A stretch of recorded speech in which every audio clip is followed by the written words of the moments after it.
To the rescue, mga sundalo sa Ifugao dahil hindi may bakbakan, kundi dahil sa nababakbak na Banawe Rice Terraces. Saksi si Marisol Abduraman.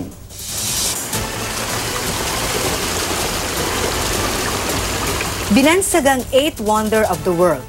Paalala sa sipag at pagiging maparaan ng mga ninunong Ifugao na sinolusyonan ang kawalan ng mapagtataniman sa bundok.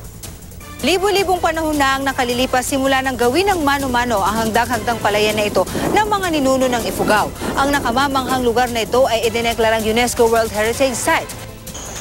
Pero dahil napabayaan na kaya hindi tulad noon, kulang na ang ani nito para sa buong probinsya.